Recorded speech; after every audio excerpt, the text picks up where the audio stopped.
Justice को धमकी का मामला। आपको बता दें, कर्नाटक हाईकोर्ट के जज जस्टिस एचपी संदेश ने आरोप लगाया कि एक केस की सुनवाई के दौरान उन्हें ट्रांसफर की धमकी दी गई थी। दरअसल जस्टिस एचपी संदेश पीएसआई घोटाले की सुनवाई कर रहे थे। कर्नाटक पुलिस सब इंस्पेक्टर घोटाले में एडीजीपी अमृतपाल की गिरफ्तारी हुई है। कर्नाटक के इतिहास में ऐसा पहली बार हुआ है कि किसी एडीजीपी रैंक के अफसर की गिरफ्तारी हुई हो। इसी सुनवाई के दौरान जस्टिस एचपी संदेश ने ट्रांसफर वाली धमकी मिलने का आरोप लगाया है। Your ADGP is so powerful and some person spoken to one of our High Court judge came and sat with me and he says, giving an example of transferring of one of the judge to some other district. I will not hesitate to mention the name of a judge also.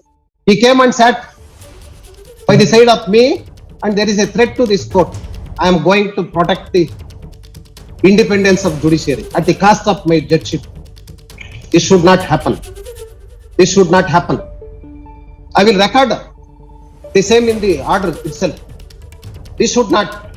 You people are encouraging such people, state government as well as you are here to protect the institution. और देखिए, अब इस पूरे मामले को लेकर राहुल गांधी ने tweet कर दिया है। इस मुद्दे पर कुछ सवाल पूछे हैं। राहुल ट्वीट करके कह रहे हैं कि कर्नाटक सरकार के भ्रष्टाचार का खुलासा करने वाले हाईकोर्ट के जज को धमकी दी जा रही है। बीजेपी एक एक करके सारी संस्थाओं को ध्वस्त कर रही है।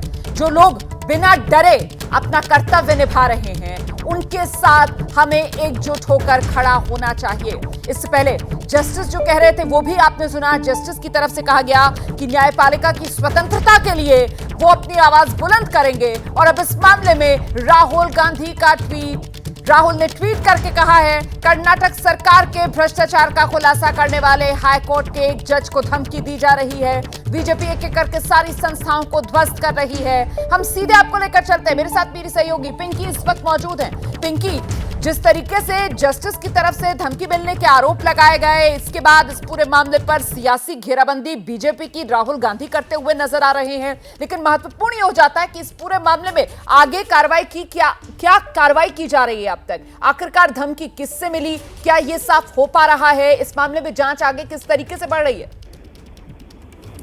देखिए, बिल्कुल रुमाना, बिल्कुल ठीक कहा आपने। जिस तरह से ये पूरा मामला जो है जस्टिस के द्वारा खुलासा हुआ है कि उन्हें धमकी मिली थी, उसके बाद कहीं ना कहीं कर्नाटक की बीजेपी सरकार इस वक्त कटघरे में खड़ी है, जहां कांग्रेस लगातार उन पर भ्रष्टाचार का आरोप लगा रही है। पहले से ही कई बार बीजेपी के सामने ऐसे संकट के बादल जो है वो मंडराते रहे और इसी आरोप को लेकर जो है कांग्रेस सामने खड़ी है और जवाब चाह रही है। आपको बता दें कि पूरा मामला उस वक्त सामने आया जब एक तहसीलदार का की हियरिंग जो है तब चल रही थी और तब उस सुनवाई के दौरान उन्होंने कहा कि चाहे कुछ भी हो जाए, वे केवल कॉन्स्टिट्यूशन का साथ देंगे। उन्हें कई बार धमकी भी दी गई और साथ ही उन्हें ये भी उनसे ये भी कहा गया था कि पिछले जब सुनवाई हो रही थी तो उन्होंने जो है एसीबी को लेकर काफी ज्यादा रिमार्क्स दिया था कि किस तरह से एंटी करप्शन ब्यूरो जो है वो एक कलेक्टर की तरह काम कर रहा है, मनी कलेक्टर की तरह काम कर रहा है, जिसमें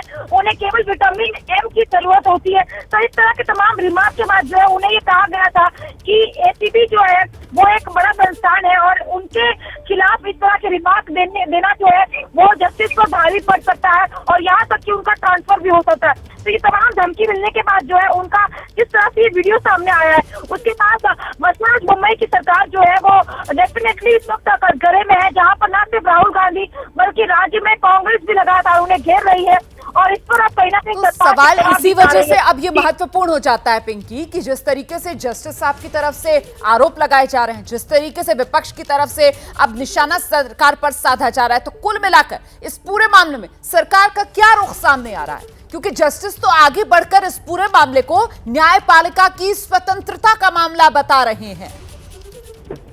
बिल्कुल रुमाना, ये पूरी तरह से जो है कॉन्स्टिट्यूशन और न्यायपालिका को लेकर ही जस्टिस ने जो ये बात सामने रखी है। लेकिन सबसे चौंकाने वाली बात ये कि फिलहाल बीजेपी जो इस पूरे मामले पर चुप्पी साधे हुए बैठी है। हमने कोशिश की थी कई बीजेपी नेताओं से बातचीत करने की, लेकिन फिलहाल इस पर कोई भी बात नहीं कर रहा। लेकिन हमें साफ करना होगा, तो सरकार की ओर से जो है ऑफिशियल स्टेटमेंट आएगा, क्योंकि किसी जस्टिस के द्वारा इस तरह से खुलासा होना ये कोई छोटी बात नहीं। ये कहीं ना कहीं सरकार के रवैये पर भी कई सवाल खड़े करती है, और यही कारण है कि को भी चुनाव से अगले साल चुनाव होने से ठीक पहले जो है सरकार को करप्शन को लेकर घेरने का मौका जरूर मिल गया है। जी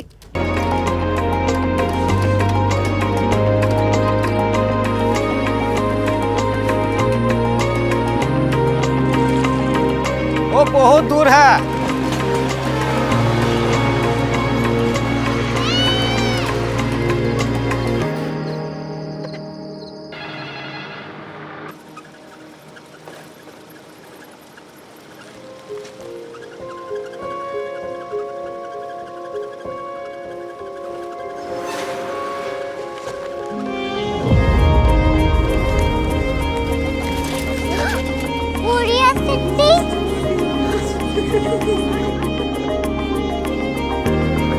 दुनिया को बोलना है, कुछ लोग बड़े होते हैं। कोरिया सिटी कहाँ है? प्रोफेसर साहब को पता होगा। हो, ये छोटा वाला ग्लोब लगता है, और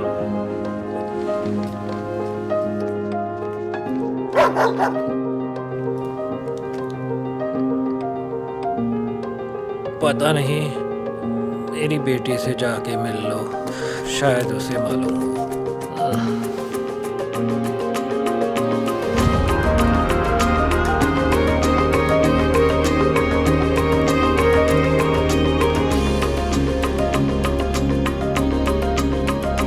हाय, बाबा ने भेजा है। Come here. Korea city. Korea city नहीं, क्यूरियोसिटी। वो क्या? That's what brought you here? जो तुम्हें यहाँ तक ले आया। क्यूरियोसिटी।